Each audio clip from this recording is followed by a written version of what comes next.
Hello বন্ধুরা, মোহনার দিকের আরও একটি নতুন ব্লগে তোমাদেরকে অনেক অনেক স্বাগত। আর আজ আমি তোমাদের সাথে শেয়ার করছি মাছের মাথা দিয়ে মুগের ডাল। তো আমি একেবারে ঘরোয়া পদ্ধতিতে এটা বানাচ্ছি। হ্যাঁ, আর ঘরে যে সমস্ত মশলা বলো, জিনিসপত্র বলো, যেগুলো থাকে ওগুলো দিয়েই আমি বানাবার চেষ্টা করছি। তো তোমরা অবশ্যই ভিডিওটা একটা লাইক দিয়ে দেখতে শুরু করো। তোমাদের একটা লাইক কমেন্ট আমাদেরকে ভিডিও বানাতে ভীষণই উৎসাহ দেয়। হ্যাঁ, আর আজ আমি কাতলা মাছের মাথা দিয়ে এটা বানিয়েছি। এটা কিন্তু রুই মাছের মাথা দিয়েও বানানো যাবে। হ্যাঁ, কোনো অসুবিধা নেই। তো দেখো, আমি প্রথমে মাছের মাথাগুলিকে খুব ভালো করে ধুয়ে পরিষ্কার করে তারপর নুন হলুদ মাখিয়ে রেখেছিলাম। আর মাথাগুলিকে আমি এখানে দেখো একটু বেশি করে তেল দিয়ে ভেজে নিচ্ছি, কারণ মাছের মাথা একটু ভালো করে না ভাজলে কিন্তু ভীষণই আষ্টে গন্ধ হয়। হ্যাঁ, এবারে আমি আমারটা বলছি, সবারটা আমি বলতে পারছি না। অনেকে হয়তো একটু কম ভেজেও রান্না করতে পারে, কিন্তু একটু মাছের মাথাটা ভাজার সময় কিন্তু একটু বেশি তেল দিতে হবে, তারপরে তেলটা কমিয়ে নিলেই হবে। হ্যাঁ, তো দেখো আমি উল্টে পাল্টে এগুলিকে লাল লাল করে ভেজে নিচ্ছি। আর আঁচটা কিন্তু মিডিয়ামে রেখেই ভাজছি, যাতে মাছের মাথাটাও ঠিকঠাক ভেতর পর্যন্ত মানে ভাজাটা হয় আর কি। আর এই যে দেখো, মাছের মাথাটা ভাজা হয়ে গেছে। এবারে আমি তেলটাকে কমিয়ে দিয়ে তারপর এর মধ্যে ফোড়ন দিয়ে দেবো। আর এখানে ফোড়নে দিচ্ছি 2 শুকনো লঙ্কা, আর দেবো গোটা জিরে,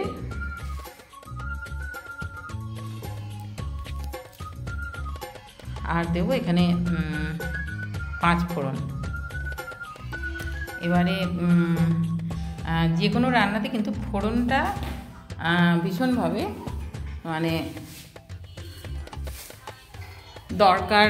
বলতে কি, ফোড়নটা তুমি যেরম দেবে সেরমই কিন্তু রান্নার টেস্টটা হবে। হ্যাঁ, তারপর দেখো এখানে দিয়ে দিয়েছি পেঁয়াজ কুচি।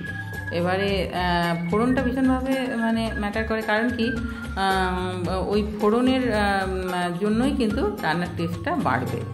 এবারে এই যে ফোড়নটা দিয়েছি, এই ফোড়ন দিয়েই কিন্তু আমার রান্নাটা হয়ে যেত।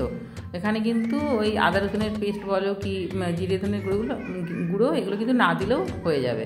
এই যে দেখো, তারপর দিয়ে দিলাম তেজপাতা। হ্যাঁ, এতেও ভালো হয়, তবে এখানে আমি দিচ্ছি আর কি, খুব সামান্য সামান্য মশলা দিচ্ছি। তারপর এখানে দিয়ে দিলাম হলুদ গুঁড়ো। আর হলুদ গুঁড়োটা এখানে তেলের মধ্যে দিলে কি বলো তো, কালারটা খুব ভালো আসে। হলুদটা বেশ একটু ভাজা ভাজা হবে, তবে হলুদটা যেন পুড়ে না যায় সেটাও কিন্তু মাথায় রাখতে হবে। হ্যাঁ, হলুদটা যেন কোনো মতেই পুড়ে না যায়, পুড়লে কিন্তু কালারটাও খারাপ হয়ে যাবে আর টেস্টটাও খারাপ হয়ে যাবে। তো দেখো, আর আঁচটা কিন্তু এখন আমি লো টু মিডিয়ামে রেখেছি। তারপরে এর মধ্যে আমি দেব মশলা মানে খুবই কম মশলা দিয়েছি। এখানে আদা রসুনের পেস্ট দিয়েছি ওই ছোটো চামচের পুরোপুরি 1 চামচও না। তারপরে দিয়েছি জিরের গুঁড়ো, ধনের গুঁড়ো। হ্যাঁ, আর ওই যে আমি বললাম না, মোটামুটি ফোড়ন দিয়েও, এই ফোড়নগুলো দিয়েও যদি তোমরা ডালটা বানাও সেক্ষেত্রে কিন্তু ডালটা কিন্তু খেতে ভালোই হবে। হ্যাঁ, ডালটা কিন্তু মশলা যে একদম লাগবেই দিতে সেরকম কিন্তু নয় ব্যাপারটা। হ্যাঁ, তো মশলাগুলি দিয়ে আমি খুব ভালো করে এটাকে কষিয়ে নিচ্ছি। হ্যাঁ,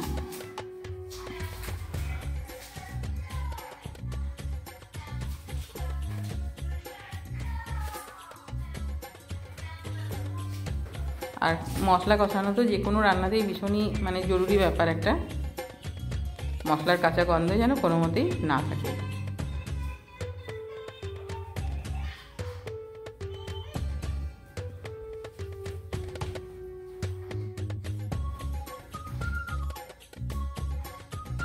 এবারে দেখো মশলাটা তেল ছেড়ে দিয়েছে। এবারে আমি এর মধ্যে দিয়ে দেবো টমেটো কুচিটা। হ্যাঁ, টমেটোটা এখানে দিলে টেস্টটা ভালো হয়। টমেটোটা যে দিতেই হবে সেরকম কোনো ব্যাপার নেই, তবে টমেটো একটা দিলে বেশ স্বাদটা ভালো হয় আর কি।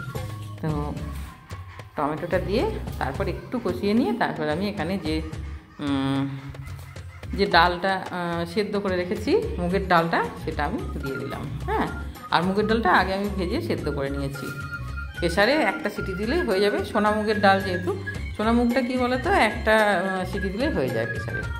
আর তারপরে এবারে ডালটাকে দিয়ে মশলার সাথে খুব ভালো করে এটাকে ডালটাকেও মশলার সাথে ভালো করে কষিয়ে নেব।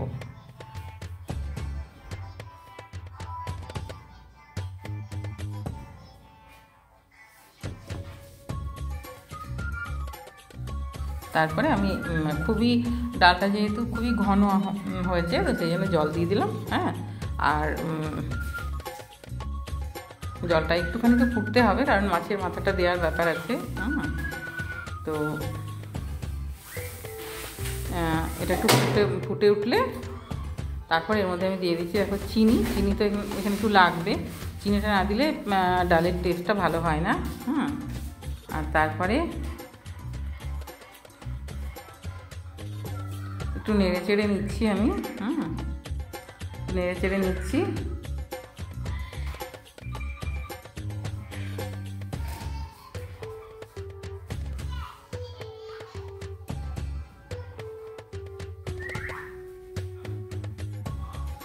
তারপর এর মধ্যে দিয়ে দিচ্ছি কাঁচা লঙ্কা কুচিটা। আর এখানে আমি শুকনো লঙ্কার গুঁড়োটা কিন্তু ব্যবহার করিনি, এখানে ওই ফোড়নে দিয়েছি শুকনো লঙ্কা আর কাঁচা লঙ্কাটা কেটে দিয়েছি। হ্যাঁ,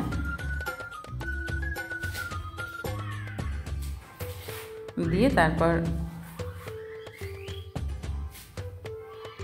মাছের মাথাগুলি যেগুলি ভেজে রেখেছিলাম সেগুলি এবারে আমি ভেঙে নিয়েছি, ভেঙে তারপরে দিয়ে দিলাম। হ্যাঁ, তারপর দেখো মাছের মাথাগুলি যেহেতু ভেঙে নিয়েছি, এটা খুব বেশিক্ষণ ফোটাবার দরকার নেই, কিছুক্ষণ ফোটালে হয়ে যাবে।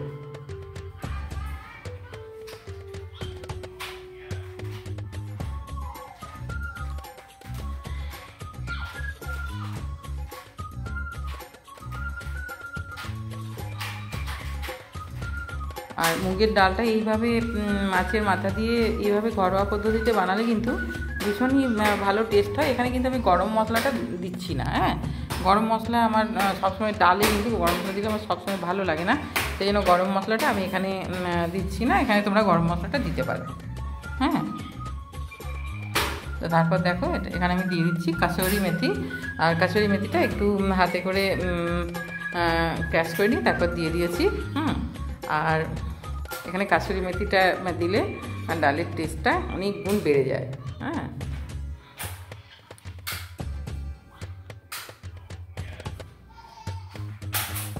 দিয়ে আর খুব বেশিক্ষণ এটা রান্না করার দরকার নেই। হ্যাঁ, আর এই যে দেখছো একটু ডালটা একটু জল জল আছে, এটা কিন্তু ঠান্ডা হলে আরও অনেকটাই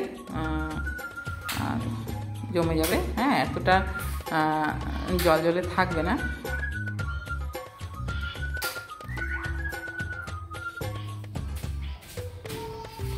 এটা হয়ে গেছে আমার, আমি এবারে গ্যাসটা অফ করে দেবো। হ্যাঁ, গ্যাসটা অফ করে আমি কিছুক্ষণ রেস্টে রেখে দিয়েছিলাম। তারপর দেখো আমি সার্ভিং বোলের মধ্যে এটাকে ঢেলে দিয়েছি। আর এটা এতটাই ভালো হয় কি বলো তো, রুটি ভাত সবের সাথে এটা কিন্তু ভীষণই ভালো যায়। আর বাচ্চাদের যদি দেওয়া হয় সেক্ষেত্রে লঙ্কাটা স্কিপ করতে হবে। হ্যাঁ, এখানে আমি যেহেতু কাঁচা লঙ্কা কুচি তারপরে শুকনো লঙ্কা ফোড়ন দিয়েছি, এটা তখন স্কিপ করতে হবে। হ্যাঁ, আর ভীষণই টেস্টি একটা রান্না, তোমরা অবশ্যই বাড়িতে এটা বানাবে। হ্যাঁ, খুবই সহজ। আর আমার এই রেসিপিটি যদি ভালো লাগে তাহলে অবশ্যই একটা লাইক দিয়ে দিও, কমেন্ট করো, আর আমার চ্যানেলটাকে সাবস্ক্রাইব করে দেবে। আর পাশে থাকা বেল আইকনটা প্রেস করে দিও, যাতে আমি নতুন নতুন ভিডিও দিলে তোমরা খুব সহজেই নোটিফিকেশানটা পেয়ে যাও। সবাই খুব ভালো থাকবে। বাই।